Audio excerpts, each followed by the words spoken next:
मुस्लिम उम्मा इस वक्त जिन मामलात और मसाइल से गुज़र रही है उसकी बुनियादी तौर पे वजह तो इसमें कोई दूसरी राय नहीं है जो हमारे उलमा कराम मेंबरों महराब पे कहते हैं कि दीन से दूरी। लेकिन उसकी अगर आप अमली शक्ल देखें कि 57 ममालिक हैं, 2 अरब जो है बिलियन से ज़्यादा मुसलमानों की आबादी है, 70% से ज़्यादा जो दुनिया के वसाइल हैं वो हमारी मिल्कियत है। ये हमारी ताकत है। और दूसरी तरफ हालत ये है कि जिधर अमेरिका बहादुर ज़रा यूँ देखता है तो वहीं हम झाग से भी जल्दी, झाग भी शायद इतनी जल्दी नहीं बैठती जितनी जल्दी हम बैठ जाते। अब इसको समझें कि ऐसा हुआ क्यों। ये आज की कहानी रफ की ज़ुबानी जो है वो आपको ये बताएगी। वो एक मुर्गा कोई शख्स लाया तो उसको अजान पसंद नहीं, मुर्गा बहुत पसंद था अजान। उसने बड़े गुस्से से कहा कि अगर तूने कल से ये बांग दी तो फिर तुम्हारी खैर नहीं है, मैं तुम्हें काट के खा जाऊँ। अब वो जनाब जान हर चीज़ से प्यारी होती है, तो उसने कहा अगले दिन अजान तो नहीं दी सुबह के वक्त, लेकिन उसकी चूँकि फितरत में था तो उसने परों को इतने ज़ोर ज़ोर से फड़फड़ाया कि शोर पैदा हो गया। उसकी नींद ख़राब हुई। उसने फिर उसको कहा कि मैंने तुम्हें कहा था कि अजान नहीं देनी थी। कहता मैंने अजान तो नहीं दी। कहता ये जो तुमने शोर किया ये क्या था। उसने कहा जी वो मैंने परों को फड़फड़ाया था। कहता है अगर तुमने कल फड़फड़ाए तो मैं तुम्हें काट के खा जाऊँगा। अब फिर उसको परेशानी थी।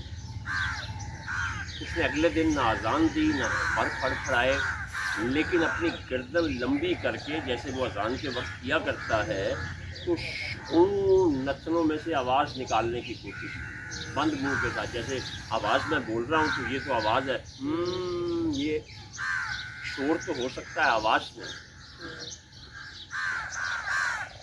अगले दिन फिर वही बात हुई, उसने मना कर दिया। फिर उसके बाद उसने एक और पाबंदी लगाई।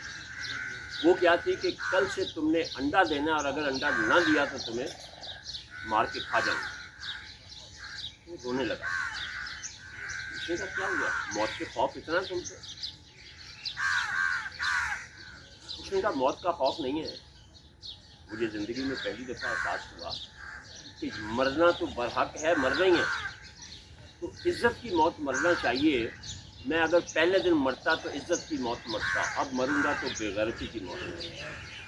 हम मुस्लिम कौम तो उम्मत तो उस मुर्गे से भी बदतर है। तो उसने कम से कम आखिर में आके कह दिया, रो ही दिया। ये तो रोते भी नहीं, एहसास तक नहीं हो रहा मुस्लिम उम्मा को कि कैसे समझते हैं कि हम खैरा उम्मा है। कौन सा खैर का काम करते हैं कि ये खैरा उम्मा करें। इसलिए ये बहुत बड़ा लम्हा है। शुक्रिया। आप देखें ना पाबंदियाँ लगती हैं, हम लगवाते जा रहे हैं। वो ईरान की मदद नहीं करनी, अफ़गानिस्तान में ये नहीं करना तो हम करते हैं, नहीं करते। वो कहते हैं जी अफ़गान जंग लड़नी है, वो हमें असला देते हैं, हम लड़ना शुरू करते। हम तो रिपोर्ट हैं उनके। इसलिए ये चीज़ सोचनी पड़ेगी। और अगर हम नहीं सोचेंगे तो फिर याद रखें जितना पीछे रह गए हैं ना, इससे ज़्यादा वो जो कहा था शायर ने कि तुम्हारी दास्तान भी ना होगी दास्तान में। इसी तरह ये लापरवाही नहीं करनी।